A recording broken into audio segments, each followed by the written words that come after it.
Hello mga Manyakons! So, ang pag-uusapan natin ngayon tungkol sa mga vlogger na sinasabi na namimigay daw sila ng tulong, financial, o mga iPhone man yan, o Huwag niyo ako saktan. Bibigyan ko kayo pera.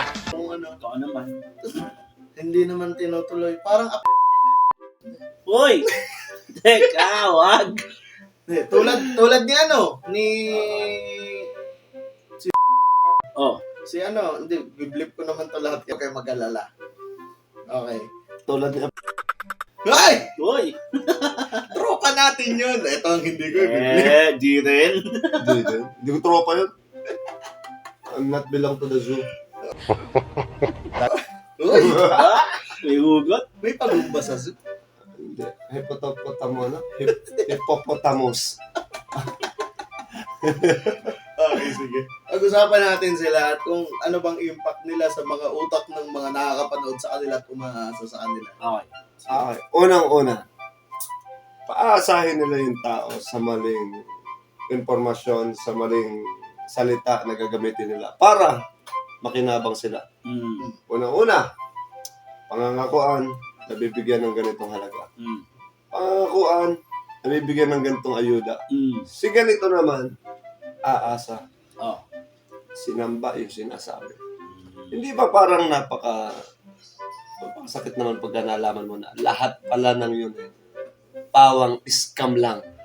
Ang nakakalungkot sa scam, yung iba alam na ng scam pero tinutuloy pa rin nila palibasa kikita sila. Ang pinakamasakit niyan, yung pinangakuha ka ng trabaho. Ayun!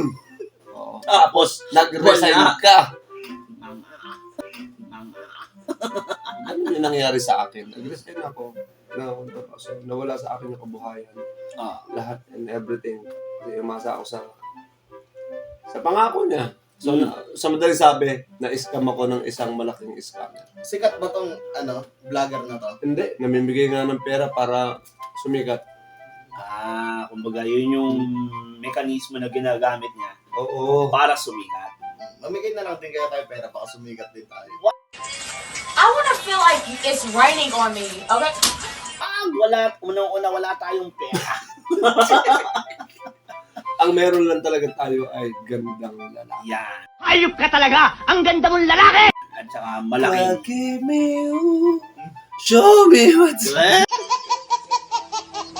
Sa akin naman, parang naglalaro sa naiinis na, alam mo yun, pinakasamahan mo, tapos tinuring mong kaibigan, tapos gaganunin ka. Ba't parang may hugot ka sa isang tao talaga? Ikaw na nakaperwisyo, ikaw pa galit ha? Sino ba yung tao In na? general dapat to. In general ba? Ano ko kasi sino pwede?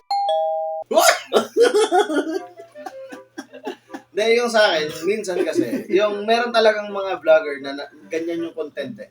Yung parang sila, huwag na nga tayo magbigay ng pangalan, baka mademanda tayo. Pero meron tayong nakalarong vlogger not so long ago na ganun talaga yung content niya sa TikTok, di ba? Parang namimigay talaga kunwari ng pera. Mabait siya. Mabait siya mabait na in person. pero nalaman ko na lahat pala yon is scripted. Scripted lang. Yun yung paraan nila paano sila sisikat. Yung paano sila makaka-earn ng maraming o makaka-gain ng maraming mga subscriber, pero follower. kasi, yung ganyan, is yun talaga yung content nila. Pero kinaagat kasi nung nakausap ko siya, ang dami daw talaga nagpapadala ng private message sa kanya na nanghihingi ng pera. Kasi yung buong akala ng mga tao is totoo yung pinukontent. Kasi nga, yun talaga yung content nila. Iba naman yung ang content mo is hindi naman tungkol doon, tapos nangangako ka lang talaga. Ano ka nasisira, ulo? Sa bagay. Ay, hindi naman content ang tawag. Panloloko. Panlolokong direkto sa tao. Yun sa kanila kasi is flexing lang eh. Flexi. Ito hindi, scamming to eh. Tabain pa, di ba? Hoy! Ay, wala tayong kinakatamaan! Hindi, mataba kayong dala. Hindi, mataba kayong dala. Kunyita! Ayaw! Hindi, mataba bukod sa isa pa. Mahirap itong maglakad. Madaling mapagod. In general lang yung content Diyan natin. na lang talaga. Dapailong.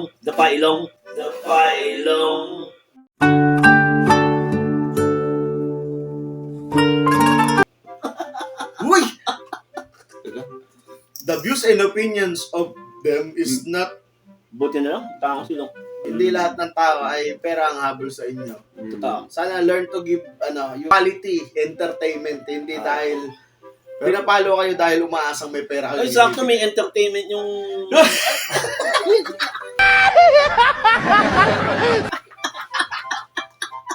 Sa mga ibang vlogger na ganyan din yung content. Parang learn to say sorry if meron kayong napaasa at nasirang buhay. Pwede ka na manghingi ng sorry while it lasts.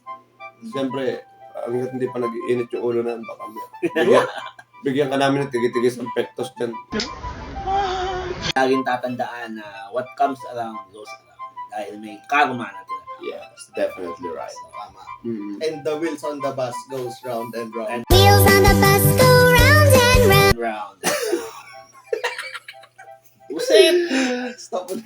At ayun na nga, isang episode na naman ang tinapos natin dito. Isang makabuluhan at makatotohanan na episode na nagmula sa inyong mga manyakol. Yung episode makabuluhan yung tao ang pinag-uusapan natin. Well, alam kabuluhan. Walang katotohanan. Kailangan, rumispeto tayo ng kapwa. Ayun na lang mga kamanyakol. Peace out na. Uy! Kala ko pa. Hindi. Ganun. Kasi number 1. 4, 3, 2, 1. Hindi ba tapos? Stop mo na. Hindi ba tapos?